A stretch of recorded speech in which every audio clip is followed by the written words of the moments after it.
Hello, and welcome to the Testimony Tag Team Podcast. I'm Charlie, your host, and I'm here with my beautiful wife and tag team partner, Valerie. Thank you. And hello, everyone. Despite the name, this podcast is not about professional wrestling. That's correct. It's a podcast about glorifying God through stories from the lives of his followers.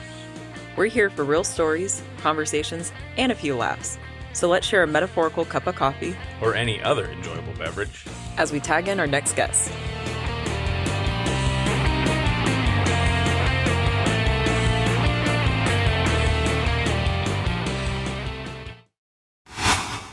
As our next guests wait patiently, We want to remind you, our faithful listeners, all 5 of you, that you are invited to share your story with us. as a warning, if we don't have a guest to interview, we will be forced to discuss our latest obsession through hiking the Appalachian Trail. It could get weird if we start talking about cat holes. You should definitely look that up. All right, and today we have with us on what I'm titling the LUVE episode. LUVE. LUVE. We have Matt and Christina Hjort. And welcome, guys. How are you today? Thank you. Great. Thank you for having us. All right, so now that we've introduced our illustrious guests, we're going to now have them step up to the large wheel, as they're very Now they can be my witness that there is no large wheel in this room. well. We're building a picture here, folks, and so picture the Price is Right wheel. And that's exactly what it is. In tiny electronic version. All right, and here we go for the Tag Your It segment. Here's our question.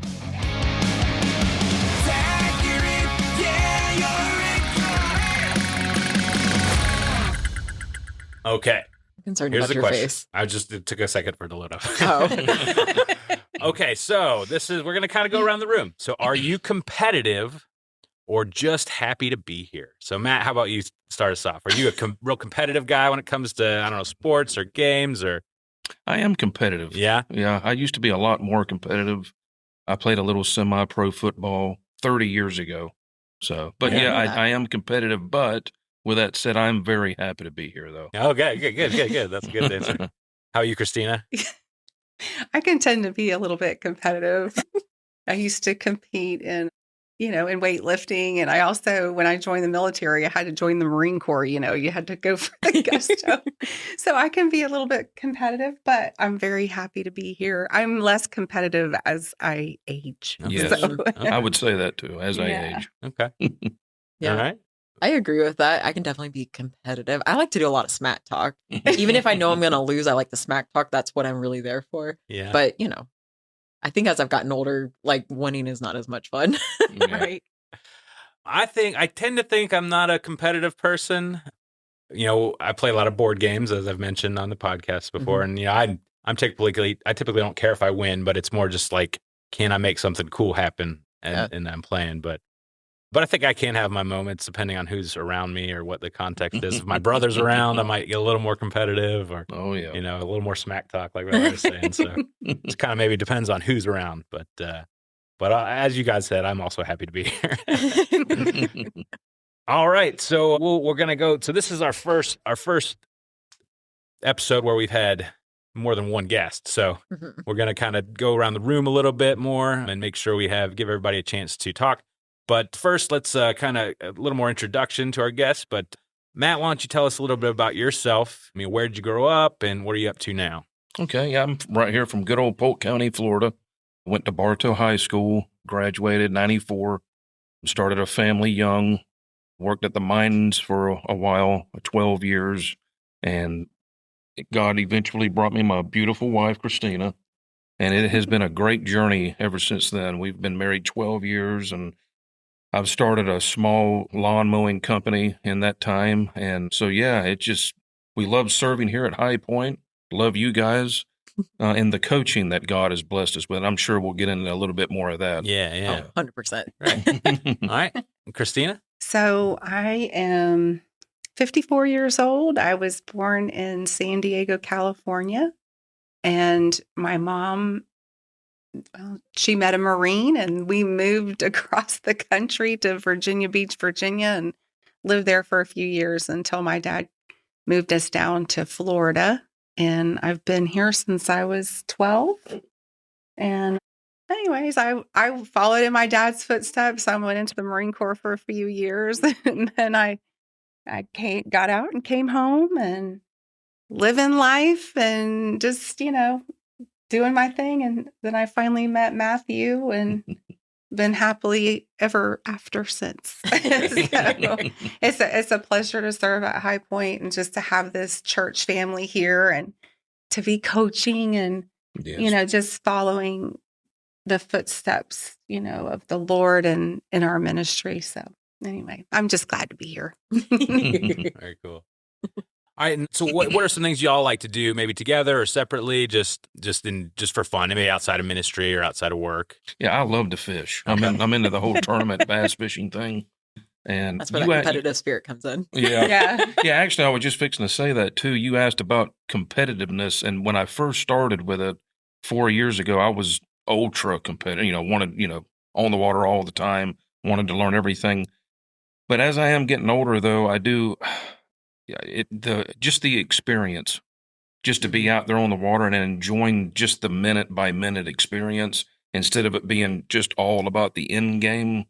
Whether I win or what did I learn that day? Oh, that's cool. So that has been a journey for me because I'm not used to being that way. Yeah. So I think it's coming with age, a little bit Seems like slowing down. It's going to be a theme. Yeah. Age. It's going to be a theme. Yeah, I'll be 50 in June or next month, so I'm starting to experience some new things. Yeah. It sounds like it was when you first got into it, was maybe like the rush of winning, and now maybe it's more about like relaxing and enjoying the moment kind of thing. Exactly. Very cool. Yeah. Very cool. All right, Christina, is there anything you like to do or, just outside of work or ministry? Or, yeah. I am so busy with work and ministry. Okay. I'm like, when is there time? But when I do have downtime, I actually love home improvement. Okay. So I've done a lot of home improvement projects, just painting and decor and things like that. So that's probably my passion. If I was going to have time to do anything, I would be pouring my time into decor. What's a project? There's a lot of HGTV Okay. watched at our house. What's like one thing you want to do a project on right now, if you had the time and the resources? Oh, I would love to do my stairwell. Okay. There is some really old, ugly Berber carpet on the stairwell. And I'm We were dying just talking to about Berber carpet. Oh my gosh, I'm dying to rip it off and then, do a feature wall on the on the what is it? The landing? Oh, yeah, the the landing. landing. Uh-huh. Yeah. So I would love to do the stairwell. Anybody wants to help me with a home improvement project? Yeah. You're more than welcome to come over. right. Come hit us up. Yes. All right, cool. All right. Now we have another very important question that we ask all our guests, and that is Determines how the interview is going to go today. Yeah. Uh-oh. Pressure's on. Yeah, for sure. For real. This is where it all starts, people. So, how addicted to coffee are you? So, Oh no. I never even drank coffee before I met Christina. Oh, yeah. okay. And now I would say I'm semi addicted. Okay. Not fully, not quite yet, but I do like it though. Okay, great. I'm a coffee pusher. Yes. And I like all kinds of coffee. So yeah, I drink coffee every day. All right. Yeah, we're both established addicts, but Yes. I think, speaking of coffee pusher, I'm a fancy coffee pusher. Yeah. Yes. Before Charlie met me, he was like, oh, like a black coffee, plain creamer. I'm over here like, no, we got to do a latte and get some Yeah. oat milk in there That's and right. get it Yeah. going. And now I drink the bougie coffee. I Just do like too. Hey, Charlie, I do too. That's good stuff. Man. Yeah, Oh. coffee and sushi. That's what I Oh. introduced Wow. myself to. Probably not together, though. No, right? no. Not together. No. That would be great. No, that'd be rough. All right, cool, very cool. We appreciate getting to know our guests, and you guys happen to be friends of ours. But we like to give our audience a little bit more of an insight into who you guys are. Sure. But so let's talk first. Let's talk about a little bit more about how you guys met. So what's the story there? How did you guys meet? You want me to start? Yeah. Go ahead. Okay, so Christina and I both went through some pretty nasty divorces. Yeah. And so, I went through a divorce and I stayed single for 3.5 years. And I told the Lord, I was like, Lord, if you ever want me to be married again, you're going to have to bring her, because I have a younger brother, and he was in the dating scene, and I was kind of watching some of that play out, and I'm like, I don't want nothing to do with that. So, but I wanted to surrender, and I wanted to do things right, so I stayed single. I stayed true to that. And so I would go to the gym. I would go to work, go to the gym after work, and basically come home pretty much every day. And so I met Christina at the gym and at church, the church that we both happened to be going to in Winter Haven at that point. And so when we first met, it was kind of just a, hey, how you doing? Little conversations, how was your weekend kind of thing, then just go back to working out. And it went that way for about a year. And so then fast forward, do you have anything to add? You're doing great. Go ahead, Okay. babe. So a lot of details in between. There was a weekend where she invited me to go to the movie theater, the church that we was going at. They rented out a whole theater for, what was the name? What was it? The Son of God? Son of God movie. Son of God. Okay. Yeah. And so she invited me to go, and I didn't show up. Oh, Yeah. you stood her up? Yeah. Well, it wasn't a complete. It was an invitation to sit with her in a group. With a group. Oh, It was So a group anyway, invitation. so I didn't make it. So, but I was nervous though, because like I said, I've been single for 3 years, and I'm like, so anyway, so that Monday we see each other again at the gym, and she comes over and we have a little conversation. Oh, how was the movie? She loved it and all. And so I go to walk away from her, and the Holy Spirit said to me, just as loud as I'm speaking to you now, I'm walking away. We're in the gym. There's probably a couple of 100 people in there, and I hear him say, "It's okay, son, go ahead." And I stop in the middle of the gym, and I'm looking up at the ceiling. People probably think I'm an idiot. You know what I mean? And I'm talking to God in the gym, and I'm like, God, are you sure? And he's like, yes, son, go ahead. It's okay. So, man, I made a beeline back for her. We talked. I asked her for her number. A lot of details in between, but we have been together every Ever day since. since. Wow. And I didn't know that marriage could be this way. I'll just say that. I really didn't. I didn't know that there were women like this out there still. Oh, it's been amazing. I Yes. have a wonderful husband. Oh, that's great. 12 years of marriage, a year of dating, Yeah. 4 kids. Well, she brought in 2, I brought in 2. Mhm. And they're all We're roughly the blended. same age. Yeah, we're a blended family. Yeah. So, So I just Christina- have to say this though. I was so glad that he did not show up to that movie. Uh-oh. I cried and cried. I mean, like the lady next to me was like handing me tissues. And I'm thinking, oh, thank goodness Matthew didn't come to this movie. I do remember her saying that to me too. It was so good. It was Yeah. so good. So wait, Christina, were there intentions there where you were like, oh, like I hope he comes and hangs out with me? Were you interested in him? I'm putting her on the spot. Valerie. Well, I heard Matt's side. I want to hear your side. Yeah, I mean, I was always looking for him in the gym, and I was, happy to see him at church. And yeah, it was a casual group invitation to the Oh, movie. Gotta test it out. Yeah, test the waters. But anyway, it all worked out. God purposed us to be together, so He did. He did. I have to say this. Before we got together, I had my surrender moment, right? Okay. I had been, in the trenches and, went through divorce, and I just wanted to be pleasing to God. I didn't want to go through that anymore. And I had my surrender moment where I said, Lord, whatever you want, if it's your will for me to just be single, that's what I'll do. Whatever you want me to do. Mm. Well, not too long after that, I really felt the prompting of the Lord to start making a list. Like, what do you want in a partner, in somebody that you are married to or share your life with? So, I start this list, and at first it's, the broad things like, oh, I want him to be funny and a Christian and handsome, But as time went by, my list got longer and longer. even to the point that I had said I wanted a 6'2" man with blue eyes, and I wanted him to like have the bald head and everything. Check, check, check, check, check. And I've always loved having my nails done, right? So I was like, whoever it's going to be with has to like be okay with me getting my nails. So the first date we went on, he reached over and he was like, wow, your nails are so pretty. And I was like, thank you, Lord.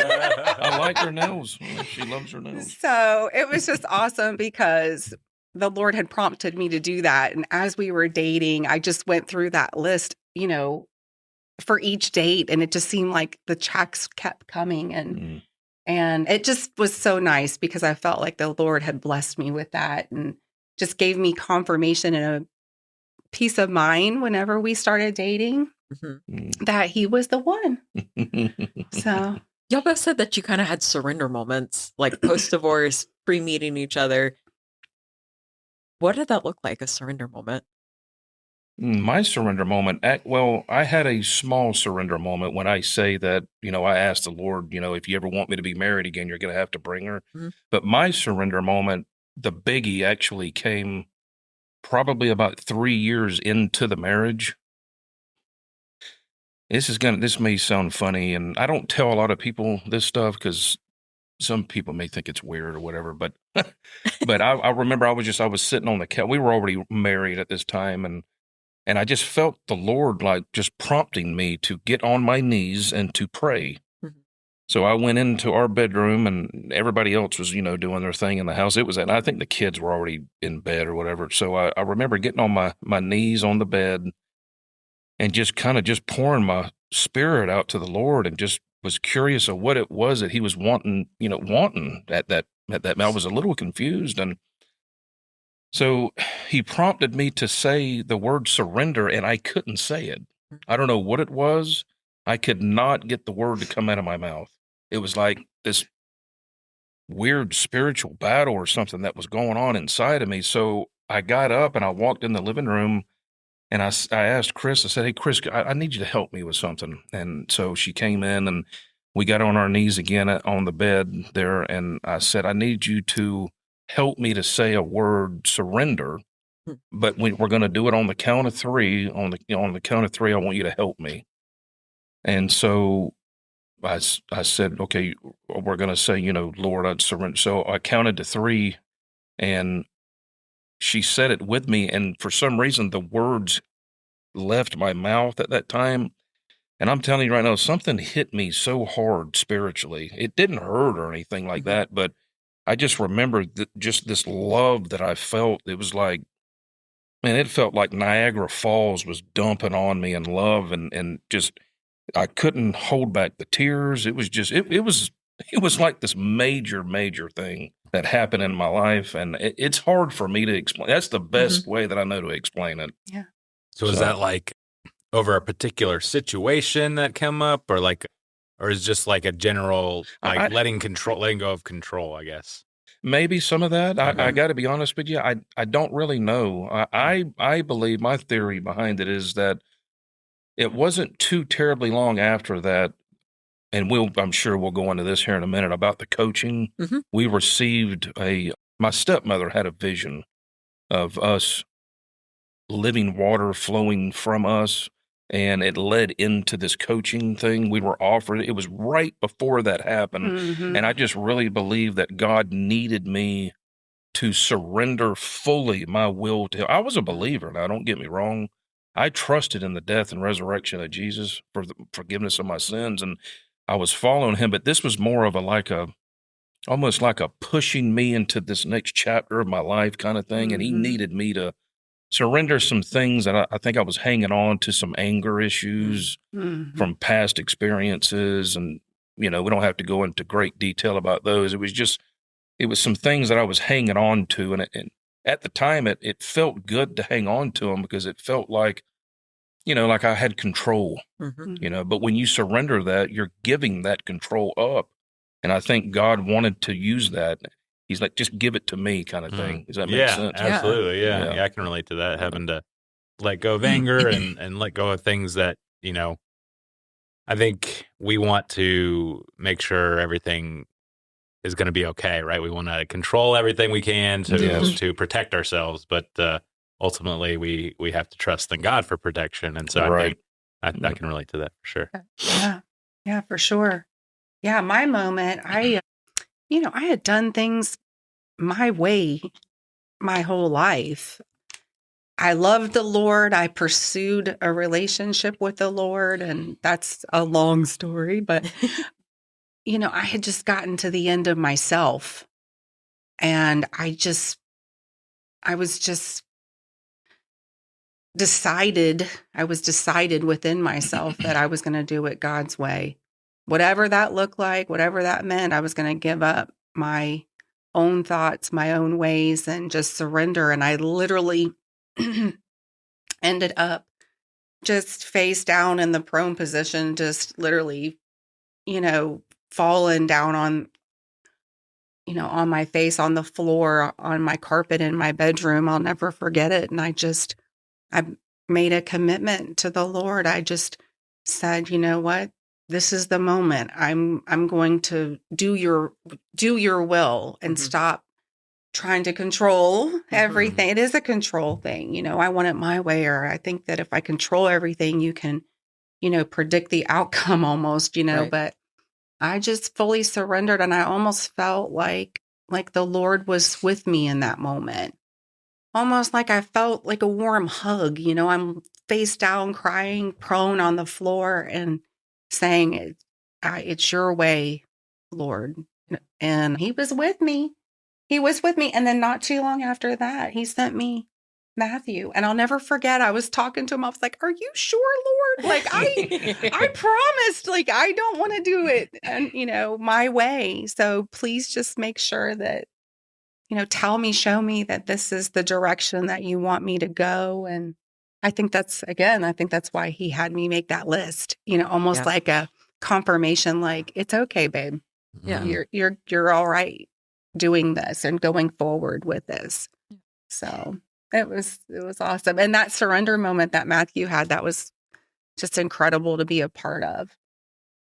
Because before that, I kept telling Matt, I was like, you have a special gift with men. You are going to minister to men. I had known it from the moment that I met him. And I kept telling him, I was like, I don't know what the Lord's going to do or how he's going to put it in your life or what it's going to look like. But you're going to be ministering to men, a lot of men. And I don't know, that surrender moment happened. And then it just took off, right? The marriage coach. I think God's using the marriage coaching right now to kind of fulfill that ministering to men for now. And I don't know what that's going to lead into.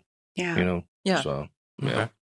All right, well, so another question just about y'all's relationship. I was just curious, were there any obstacles or anything early in your relationship, like dating or while you're engaged or anything like that? We look up to y'all's relationship, Yeah. so we just kind of see you guys as perfect. We're anything but perfect. Oh, man.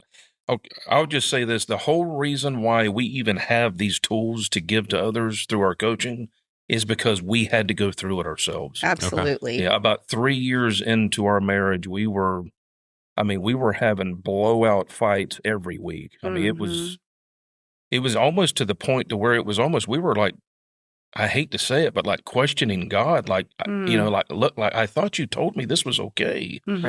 And she's, I'm sure, asking, correct me if I'm wrong about, are you sure he's the one? You've said that to me before, and so, we fought through those battles, and it was just a spiritual warfare that was going on. Previous experience, like I said earlier, I didn't know that there were women still out there like Christina. I remember we had gotten into it really, really bad one time, and she's so good at just kind of staying calm and level-headed during stuff like that. And me, I mean, the house I grew up in, you could cut the tension with a knife, and then my first relationship was really volatile too on top. So that's what I'm used to, So I just remember we had gotten into it really bad one time, and she just kind of sat me down and she said, Matt, look, you don't have to get so angry. It doesn't have to lead to this. We can talk about that. We can we can have a productive conversation about this. And I don't know what it was, just that time, just seeing this calm, peaceful wife. And actually there's a Bible verse on that too, about a wife leading, can lead husband who's struggling. The Bible says a non-believing husband. In this case, I was a believer. I just needed growth in what she was good at, right? And being able to have a productive conversation, not letting it get too far dramatically, you know what I mean? So just that particular time, I don't know what it is. It's that particular time sticks with me the most. And it was like something changed in me there. I think when we coach, one of our tools is getting in the safety bubble. Yep. And she made me feel safe. It was like, oh, okay, we can actually talk through this. I can trust her with my emotions. And whenever I felt that, then that just automatically de-escalated me. Now we can have these discussions, we can have these arguments, and it not go, just World War III, you know what I mean? And then not too long after that, and I can't remember, how did we get Cindy and Dave's info? Do you remember that? I called them. I don't remember where I knew them from, but I think I knew them from church, and I had been given their information from the church that we had been attending at the time. And I just remember calling her up and telling her the vision that Neva had. And then we embarked on the study. Oh, okay. Oh, to go through. I'm sorry. No, you're good. That's okay. But Oh, but you mean to go to them and get the help? Yeah. Well, you know what? This program that we do, I'm stuttering here. This program that we do we're so passionate about it because we've lived it. We did it. Yeah. We had, it was not easy when you are blending families together and teenagers, young kids, and you're blending and you have all this stuff that you're bringing in, and you can think that you're healed. I took time from the relationship and I'm healed from my past or whatever. You're still going to bring it in when you embark on a new relationship. And so when we were having difficulty, I knew of our mentors and I was able to call them, and we got in and got some coaching. But I think that's why we're so passionate about what we do, right? Because it was so effective. And it just changed the trajectory of our relationship. Absolutely. And we just thought, wow, God has blessed us through this, and we really wanted to pay it forward. And we are blessed with every single couple that we spend time with. Yeah. I mean, sometimes I think that we get blessed more than they get blessed. But I think it was in like our first experiences through marriage and all that. We were doing things our way. Right. Right. Things we knew we shouldn't have been doing. Right. And this time around, we were doing things God's way. And that's where our hearts were. Now, did we get it right all the time? Absolutely not. But our hearts were in the right place. Not that God wasn't with us before, but he was guiding us now, right? And so he was prompting us and pushing us, and just the way that Chris would interact with me, and then, called to get the help to get these tools. And that's what basically set the whole thing off. Yeah, I did want to say this though. When Matthew and I got together, I was your typical, your strong, independent woman, single mom, got the career, I'm doing it all. And it was, I wanted to do things God's way. I wanted to surrender.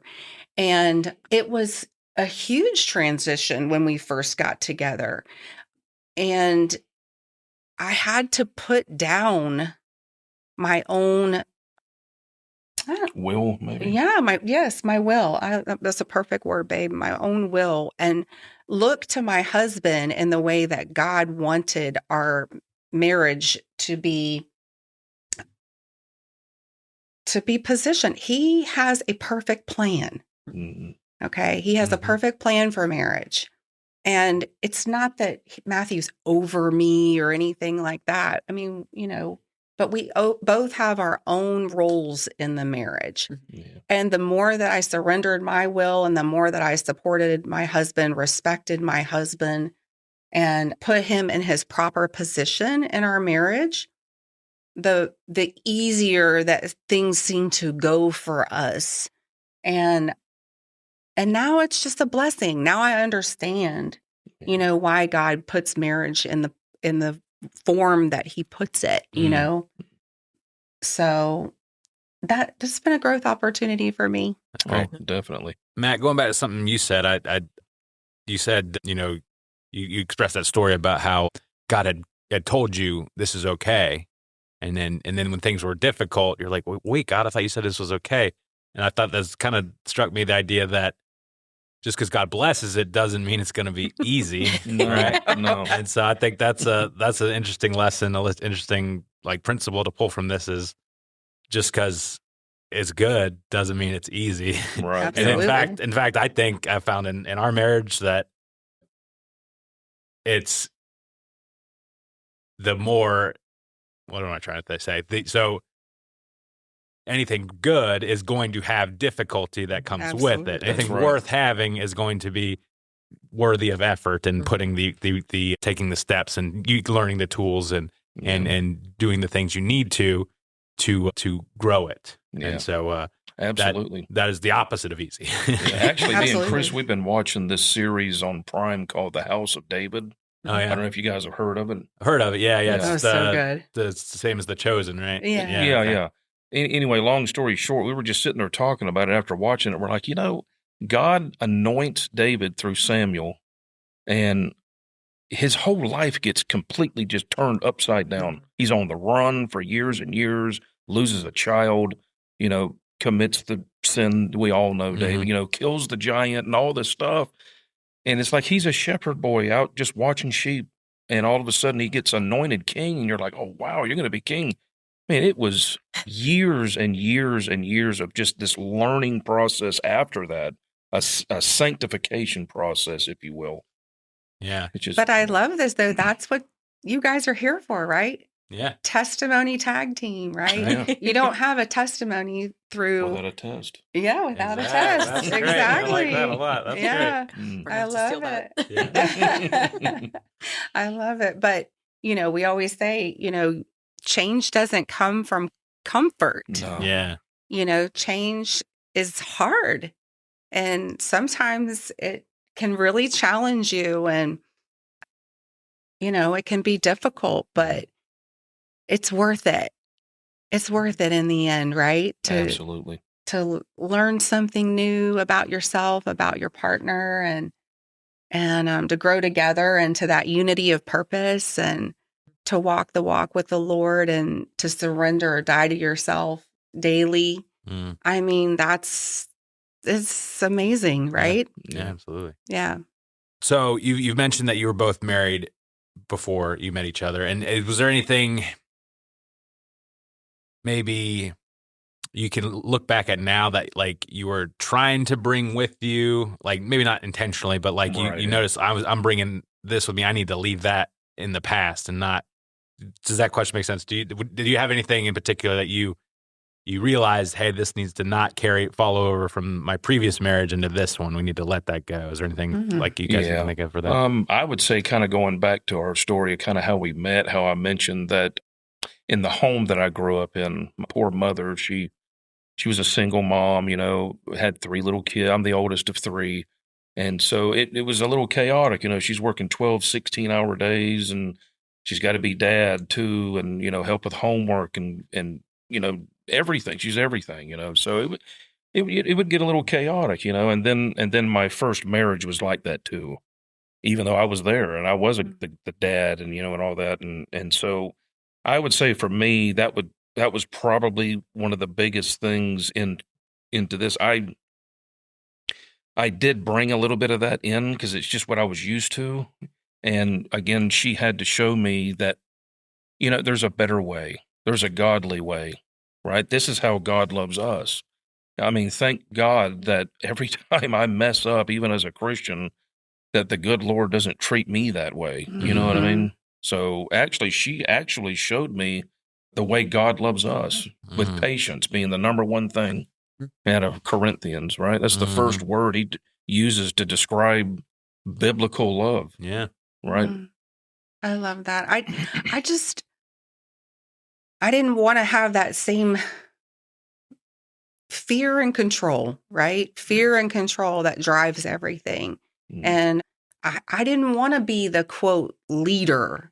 You know, I mean, yes, again, I have leadership skills and things that I'm good at and all that, but I wanted to follow a godly man, and I wanted to be a godly wife, and I didn't know what that looked like, but I trusted that the Lord would show me, and that, if I pressed in and studied what he said, that, study what the Lord says, that he would show me the way, and he really has. I'll give you a little something specific about her if she doesn't mind me saying. I know No, I she don't mind. won't, but I remember when we first got together, Hey, and you better be careful. and we're working, and I think we had $150 in our checking account, and but I remember one surrender thing. What she's talking about, it took a lot for her even to surrender the finances. Does that make sense? Mhm. To combine them, to let me know, okay, here's what we, and to work together with that, because she'd been doing it for so long by herself. She wasn't used to sharing that with somebody else, Mhm. and she'd been done wrong before, and we don't have to go into detail about that, but she'd been done, wrong before with her finances like that. So she was holding on to that. Mhm. And that was just one, it was a little thing at the time, but it was her releasing, hey, if we're going to do this, if we're going to be, godly partners in this and share everything, here's something that I need to surrender. Yeah. Also, in a blended family, it's really hard with the children. You're naturally partial to your own biological children. And Matt and I made the decision. I think it took us a couple years, but a few years in, we both were like, you know what? Our marriage is first.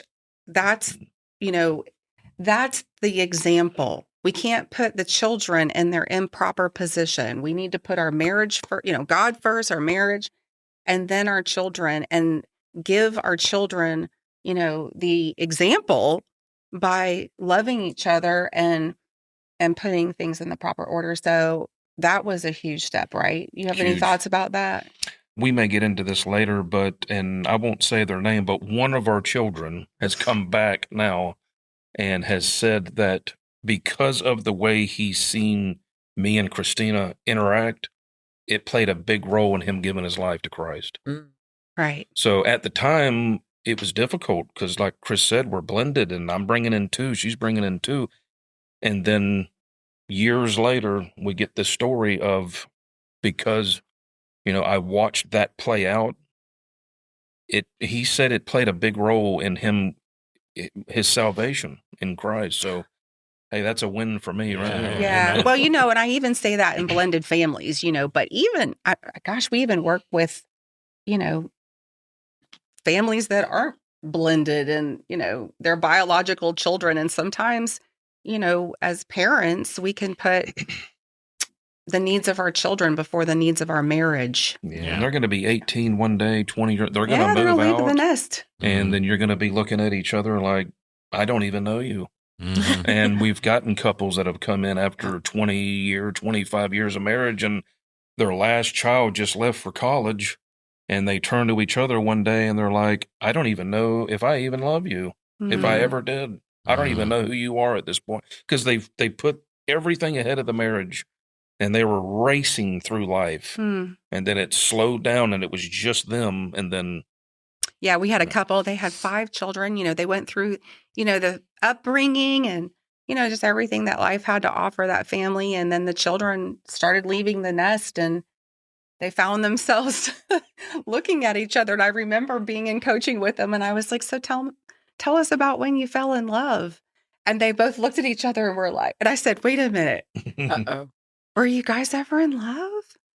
And they didn't remember a time. They didn't know what to say. Yeah, they couldn't come up with a time. And Wow. so it was. Yeah, I was like, wow, that's shocking, that you could have so many memories and so much time together as a married couple, and then stop at one point and say, wow, I don't even know when we fell in love or if we are in love. Yeah, they had a hard, what we like to call a hard start. Yeah.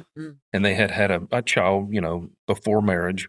And again, and then they had a few more, and they were just kind of going through the motions. And then when those motions slowed down, it was like, what do we got left? Yeah. So, sorry if we rambled a little. No. bit. I was just thinking, like, we keep dropping these Easter eggs about this coaching. Yeah. Oh, yes. Yes. Yes, that's right. We're keeping you guys in suspense. You mentioned that you went through the coaching first, and then so it helped you guys, and you saw this as part of your marriage, and that led you guys to want to pursue becoming coaches, right? So is there any more to that story? Like, was it both of you that wanted to do it, or was it one, and then the other was kind of had to be prodded or pushed, or what do you think? It was definitely me that needed to be prodded. Oh, yeah. You know how, and we get this sometimes too, that a lot of time, not all the time, but a lot of times the wife will call for help, and the husband will automatically think it's like therapy. And, well, I'm not going in there and letting just two women pick on me, you know what I mean? And so the wife ends up dragging him in. But, and I got to be, if I'm going to be honest, that was me. When she told me, hey, I have found an older couple in Winter Haven that does this, my mind automatically went to therapy. And I'm like, I'm good, kind of thing. But she persuaded me to go, and thank God we went. Absolutely. Because it has completely changed our marriage. And again, it's given us a way to give back to marriage. So yeah. He says he wasn't. He was so willing. He was so great. I don't remember that. Great. I don't remember any pushback. And even whenever it had been presented to us to pursue, becoming coaches. Well, maybe you've seen something. He was so willing. I thought it was going to take so much more convincing. Like, okay, babe, what do you think about coaching? But he was like, all right, let's do this. If that's where the Lord is taking us, let's do this. So that was when for you becoming coaches. Yes. That was us going through the coaching. Through the program. Right. We went through a year program of, learning to be coaches, and then we also went on to do some continuing education through after the year of training, we went through the American Association of Christian Coaches and did some additional training. But he was wonderful. So when it came to becoming coaches, you both wanted to do that right away. Was like, yes, this was clear. This was for you guys to pursue. There's a little bit of a backstory behind that too. I was talking more along the lines of getting coaching. Right. Okay. Yeah. I think she was talking more along the lines of becoming coaches. Yeah. With becoming coaches was pretty clear to us because my stepmother had a vision from the Lord. And I remember she called us up one day and she's like, hey, we need to meet up for lunch. The Lord's given me something I need to tell you guys about. So she gets us in there and she tells us about, and you're going to have to help me out a little bit with this, with the details of it, but we're walking hand in hand up to house door, and we open the door, we go in, and there's just a stream or a river of living water that is flowing through the house and out from us. And so help me out with more that's detail. as much as and she said you have to press in and study. That's what we were told. Yeah, she said that the Lord told me to tell you to press in and study. And at the time, we didn't quite know what that meant, but obviously study is, can be academically. Right. And so it wasn't, maybe a week or so? It was so close that our mentors that coached us, now we haven't even heard from them in a pretty good time. And they just call us up out of the blue and say, hey, we want to offer you guys to go through our UP program to become coaches. It's like a $3,000 value. We need to fill seats. We want to offer this to you. And God put it on our hearts. It's like, that's it, guys. And I'm like, wow. So we got busy studying and we got busy pressing into God. And 5 years later, here we are, kind of thing. A lot of details in between, obviously, but yes. Yeah. Our first couple that we coached, we were terrified, but they are still together and they just had a baby. So it was amazing. We love seeing the couples that are thriving and, just seeing, marriages just thriving and just doing well. It's amazing. Yeah, even a few marriages, we were like, man, I hope we didn't screw them up. Right? Man, our first couple, I still feel bad. I'm like, flipping through my paperwork and all this, and I'm, trying to get everything right. And it just felt so mechanical, you know what I mean? And But what do you always say? You always say if we talk to them about the love of God, yeah, then I got that from our mentor. Then we can't hurt them. Yeah. Right? We were really nervous at the end of our UP program. And I remember she looked at me and she's like, Matt, you can't hurt them. You can literally get in the room with them, talk about Jesus, and you have helped them. And I'm like, you know what? You're right.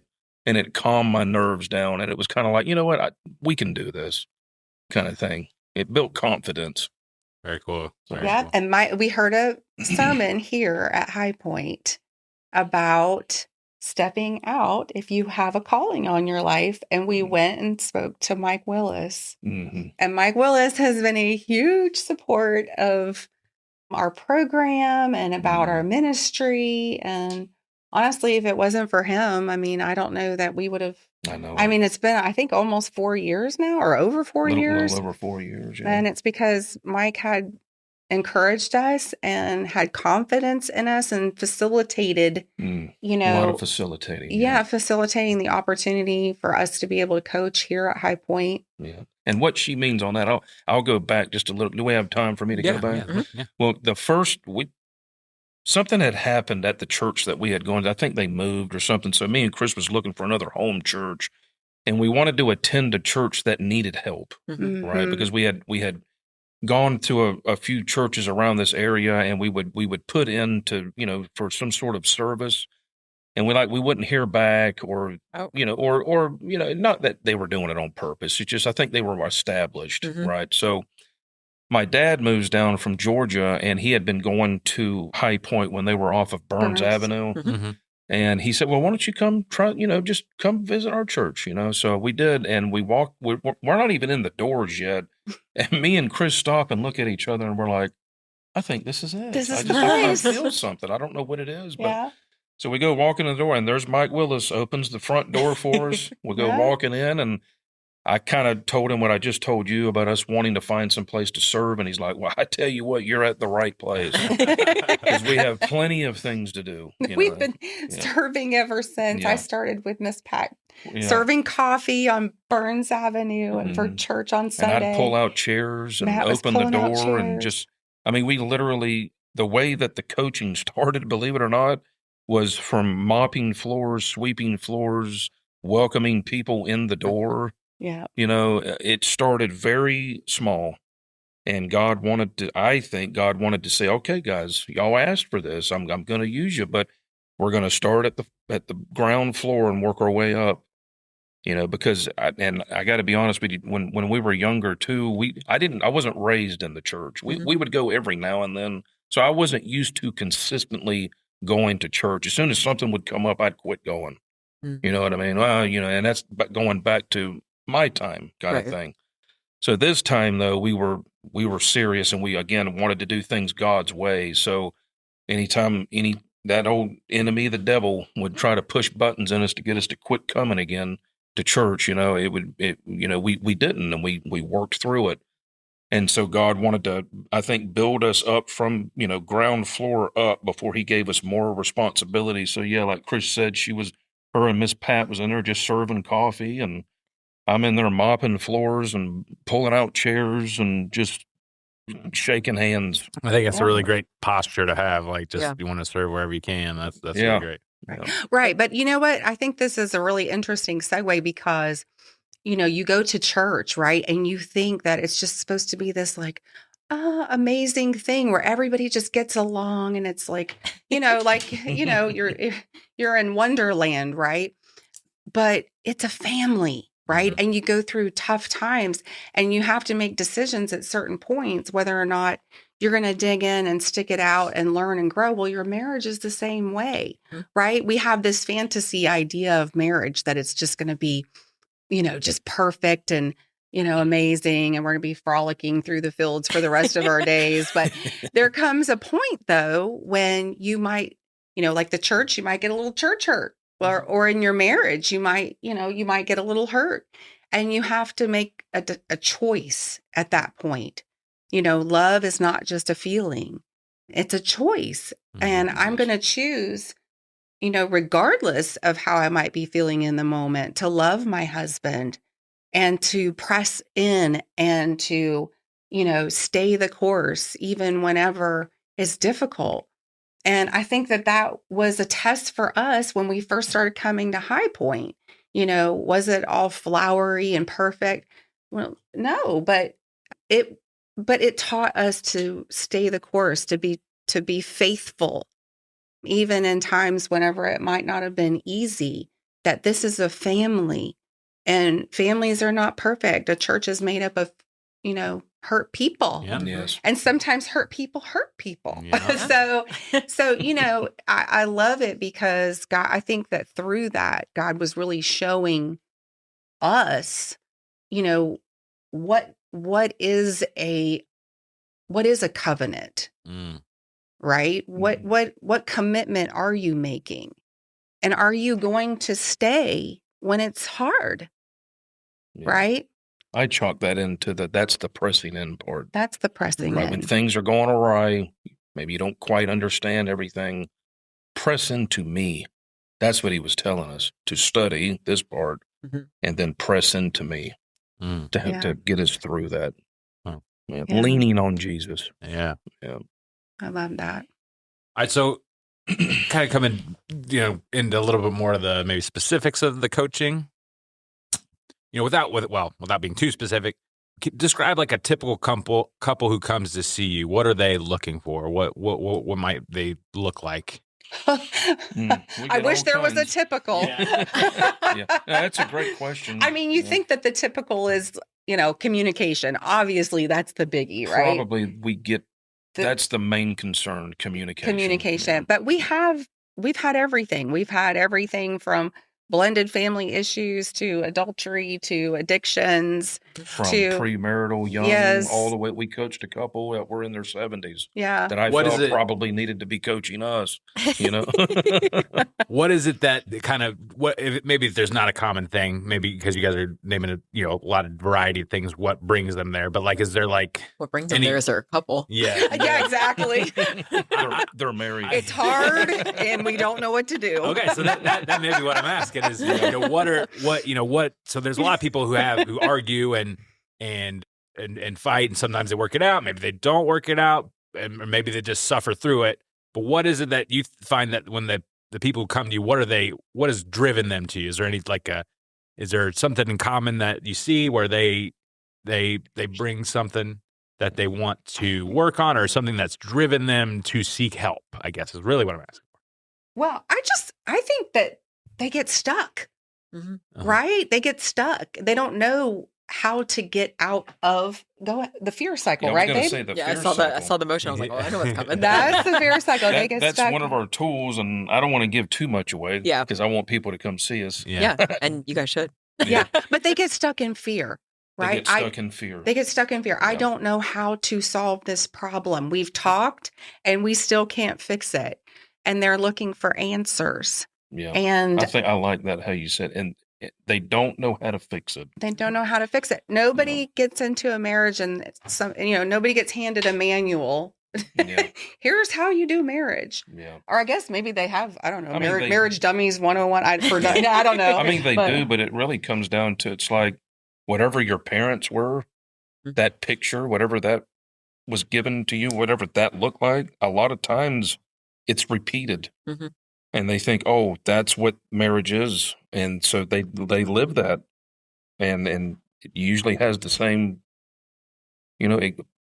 end game, I guess, that their parents had a lot of times. I mean, unless their parents knew how to do it. And there's some out there that do, and I don't get me wrong. But, I mean, we know 50% of marriages are ending in divorce. And then a couple of stats people may not know is that over 70% of second marriages are ending in divorce. Right. And then over 80% of third marriages. So it doesn't get better. Yeah. It gets worse, not that sometimes there aren't circumstances where, there's, abuse of some sort, that You may not be able to stay in the marriage, but if you will get the proper tools and work on it and really dig in, a lot of marriages can be saved under some really horrible circumstances. Absolutely. Yeah, I think that's what we love to do, is to give people tools that they've never had before to change the direction of their marriage and the way that they communicate, even the way that they think about each other, or even the way that they think about themselves. So it's just a gift. It's a gift to be able to give people a new perspective. Yeah. And kind of along those lines, Charlie, too, we always, at the very last week, it's a 6-week program. We'll always ask them questions like, how could we have done better, and all that. But then one question that we do like to ask them is, what can you take away from this, or what did you get out of it? Probably 90% of the time, they'll say hope. Yeah. Just simply one word, hope. Like there's a light at the end of the tunnel now. We have tools. We have a blueprint. We can do this. It's encouragement. And if you put them to work, if you implement them, Matt and I have an advantage because we work the tools over and over because we give them out to people. But it's not easy. No. Like, you really have to put in the work. You really have to dig in and go back to those tools and look at how they can be applied in each and every situation where there's conflict. But, and we're experienced marriage coaches, and sometimes we even still have to open the book and look back and say, okay, what are we missing? Yeah. So. Okay. That's great. I really enjoy, hearing about this, and, actually, full disclosure to the audience that Valerie and I went through y'all's coaching program, and we were not married yet. We were we weren't even engaged. Yeah, it was premarital. Premarital. Premarital. Yeah, premarital. Yeah. I was wondering if you guys were going to say anything. Yeah. But we found great value in the course, and you mentioned the fear cycle. I remember that was a big one for me. Yeah. But even to present day, like we'll remember the techniques, we'll remember the patterns, we'll remember the things, and then we'll be like, oh, so that was what it looked like on paper, but this is actually what it looked like between us. And I was like, oh, it's that thing. Oh, Valerie, I love that. I love that. And I'll be like, okay, so this is actually how it plays out real time. Like, this is what's going on. It's like, oh, okay, here we go. I love that. I love that. But look at you guys. It took us a little while to get there. But look at you guys, pre-married, you got married, you're doing the thing, and now you guys are podcasters. Yeah. And we talk about that unity of purpose, right? Yeah. Doing something for the glory of God together. Well, and full disclosure, Charlie was the one dragging me there. Even though I am a therapist myself, I was like, nope. I was like, what's a coach going to tell me that I don't already know? Someone with a marriage and family therapy background. And I got there and I was like, I've never heard this before. I love it. I was like, okay, this is very practical. It's very hands-on. Just, for those of you that are curious, it's something that you can walk in and you walk out having a next step. Hope is a really good way of explaining it, where you have tried everything, you feel kind of backed into a wall, and then all of a sudden you're like, oh, here's a new tool. Let's give that a go. See if it fits. Yeah, I love that. And it is practical tools and things like that.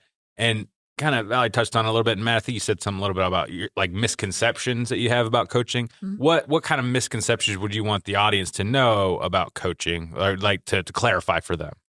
I would say, kind of going back to my point too, a lot of the men, especially, really everywhere, but I'm just a good Polk County guy, so I kind of know how the guys are around here for the most part. I would say it's probably not what you think it is. It's not, somebody looking down their nose at you, I hate to say that because there's a lot of good therapists out there, a lot of good ones, and it does help. But this is a little different. And here, I'll just tell you what we tell our couple. I'll give you this little tidbit. And I told you guys this too.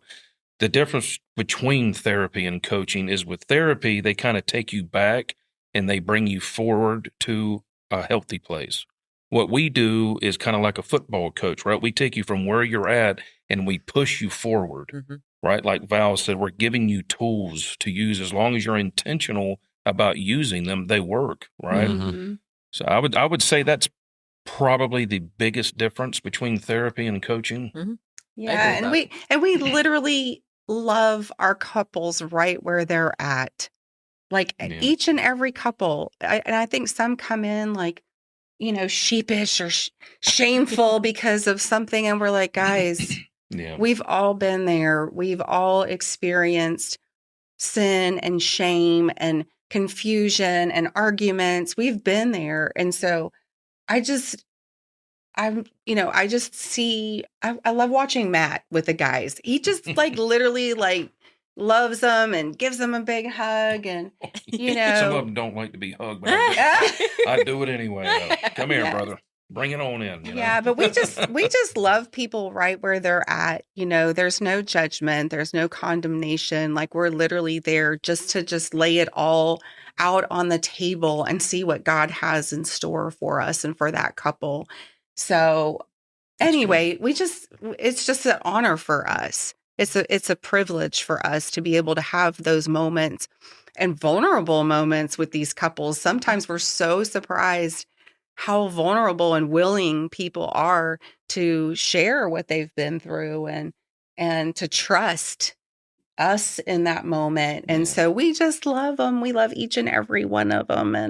And it's just been such a privilege and an honor. And I learned so much every time. I would say one more difference is we don't charge for these services. Yeah. Now we take donations and it all goes back into the ministry, but we don't charge for it. So, we would never want anybody to feel like we're, in it for the money.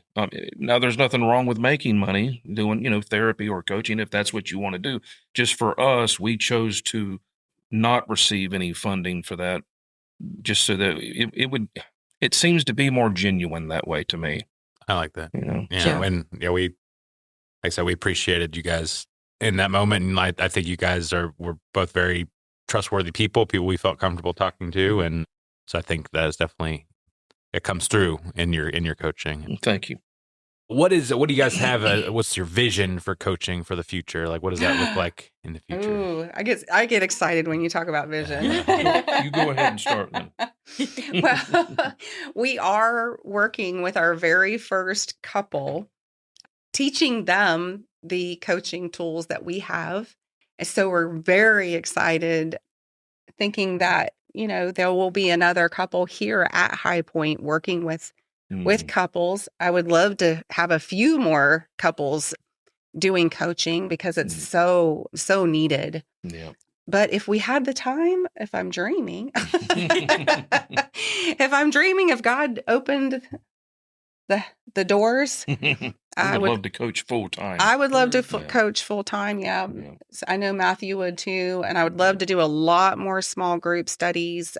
And I would love to eventually do a retreat. I would love to get into marriage retreats.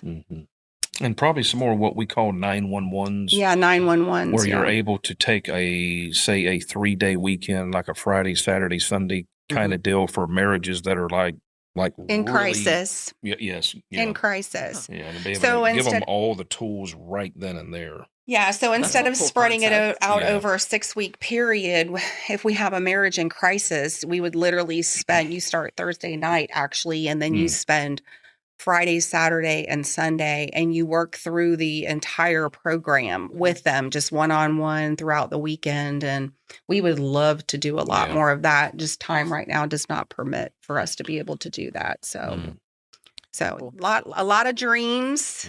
Yeah. We'll see what the Lord has for us. That's right. Okay. And if people wanted to reach out to you for marriage coaching, how would they do that? We are on the HighPoint website. If you go under the support category online, it says new here, and then you scroll down and there's some options there. We are under the support category and you can find us in there. There's marriage coaching listed and you can fill out a form online and we will be contacted. Okay. Actually, there's another way. What are the cards that are up front? When you through the lobby, the Connect cards. Connect cards. Okay. Yeah. Yes. Sometimes we get them through Connect cards. They'll fill out that Connect card that you get when you walk through the lobby. And there's the little wooden boxes that they can drop it in. Okay. Those go to Mike Willis, and then Mike will pass them on to us if says something about needing marriage coaching. Well, I think that about brings us to our tag out segment. All right. So this is where each of us is going to give a one sentence takeaway from our conversation. And then we're going to give each of you guys a chance to just kind of just give our audience just kind of a final thought just about what we talked about today and just whatever's on your heart to share. So for me, I'm kind of going back to a little bit earlier in the conversation. There are a lot of good little nuggets throughout there, but this one I think struck me. But just that idea that if God blesses it, just because God blesses it does not mean it's going to be easy. It doesn't mean it's going to happen overnight. It doesn't mean it's going to be some blissful existence where you're, kind of like Christina mentioned, there's going to be challenges. You're both people. You're both neither of you is perfect. And so the idea of combining lives and growing together, growth is hard. Growth is difficult. And so I think that's my tag out. It's just because it's okay, just because it's from God doesn't mean it's easy. Right. Amen. I guess I might have two. I don't know. But I'm going to start with this one because it was something I thought about saying. And then I was like, I'm going to save it for the end. So a question I did not ask is, like, how do you guys have a God-centered marriage? And the reason I didn't ask it is because I heard you guys talking about it without saying the cookie cutter things I'm used to. So people are like, oh, you need to read your Bibles together. You need to pray together. Yes, of course. Those things are important. But what I heard you guys talking about also is like, well, we surrender and we have each other's backs. And these things, while maybe they're not, I don't know, listed out specifically biblically, these are ways that God treated his people. This is Jesus's way. And so we display that in our marriage to each other and then carry it out to other people as well. And I just didn't feel the need to ask the question because I felt like it was already wrapped into everything you guys were talking about. So that was one thing I was thinking of. And then the other thing, I think just the word, we said age was going to be the word, aging. No, it was surrender. Surrender was the word that kept coming up. It was individual surrender. It was surrender in the marriage. It was surrender over circumstances that were outside of your control. And it maybe took a little while to get there, but I heard that word keep coming up. And I just think that that's so important in our Christian walks, whether it's marriage or by yourself, just Christianity in general, like it is surrender. Like that's what it is. Absolutely. As you were saying that, Val, for whatever reason, remember when Jesus was in the Garden of Gethsemane, and it's everybody knows it, and he's like, not my will, but your will. And he went through the cross anyway. Yeah. And he even asked, if there's another way that this can happen, please let that happen. But your will be done. Yeah. And so he surrendered his will, and we all know if it wasn't for that, goodness, we'd all be gone, right? There'd be no point. Right. So yeah, I love that. That's so great. We have this saying with our couples to not be deficit detectives. Don't be a deficit detective. And I know we didn't really get into that today, but I just, we do, when we go through coaching, we request that our couples do a lot of self-reflection. Less of me, more of you, right? Let me die to myself and let the Holy Spirit fill me up. And, let me not, judge in others what I see in myself, right? So I don't know. I mean, I just think that we just need to be willing to put down our expectations and our own, wills. Our own wills. Yeah, you keep saying that word will, and I'm like, yeah, that's what it is. It's your own will, and be agreeable to what God has for us. Right. And it might be hard. And it might be hard, and that's okay. There's a whole group of people here at HighPoint that are ready to receive you and love you and support you. And you know what? If a marriage finds itself struggling and not knowing where to go, we're here. We're ready to spend time with you and to love on you and to talk with you. So just know that HighPoint is just an amazing place, and they have a channel and an opportunity for people to come and to get some marriage coaching, and we're happy to do that. All right. Well, we thank you guys for coming on today. This has been awesome. Our first couples on here, and also extra special to us because you guys were and in a way still are our marriage coaches and our friends. Yes. Yes. So we appreciate you guys coming on and talking. And to our listeners, if today's episode encouraged you, share it with someone who might need it.